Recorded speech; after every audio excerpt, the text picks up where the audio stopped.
Siddipet police commissionerate parade grounds లో 80వ స్వాతంత్ర దినోత్సవ వేడుకలు ఘనంగా నిర్వహించారు.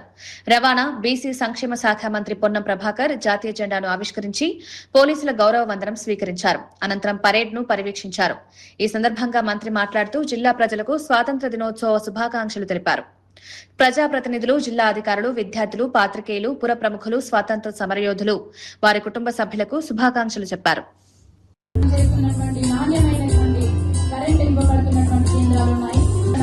ప్రయాణం చేయడానికి సహకరిస్తామని దైవ సాక్షిగా ప్రమాణం చేసినటువంటి సంస్థ రవాణా సంస్థ కూడా రాబోతుంది. ఆర్టీసీ మహాలక్ష్మి పథకంతో ముందుకొచ్చింది మన ఆర్టీసీ మహాలక్ష్మి.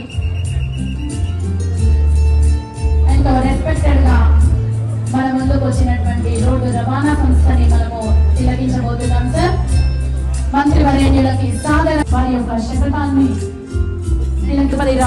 వారి యొక్క నిర్విరామ కృషిని తెలియజేస్తూ రోడ్డు సురక్షితమేమా సురక్షితమంటూ శకటం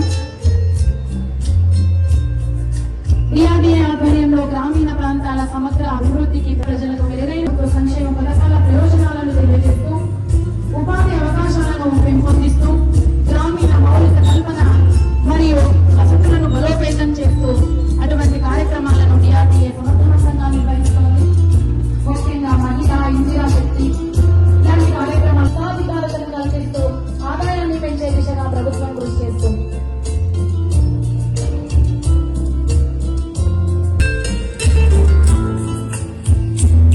స్వచ్ఛ నిర్వహణ, వ్యక్తిగత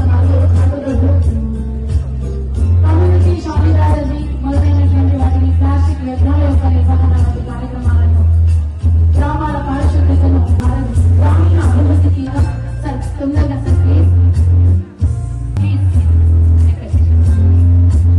జిల్లా వైద్య మరియు ఆరోగ్య శాఖ సిద్దిపేట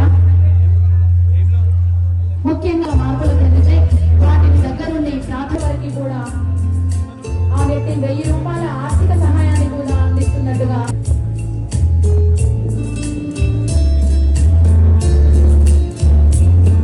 జిల్లా గ్రామీణాభివృద్ధి శాఖ శకటం వారి సిబ్బంది ముందు వెళ్లారు. తదుపరి వారి యొక్క శకటాన్ని మనకు ప్రదర్శనలో పెట్టారు.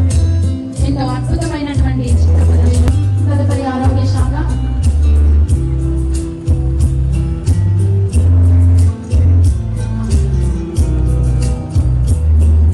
జిల్లా ఆరోగ్య శాఖ వీరి ఆధ్వర్యంలో క్షయవ్యాధి నిర్మూలన, దాంతోపాటు జిల్లా వైద్య మరియు ఆరోగ్య శాఖ లేని విధంగా మన సిద్దిపేటలో 540 మందికి ఫుడ్ బాక్సెస్ అందించడం అనేది నిజంగా హర్షణీయాంశము.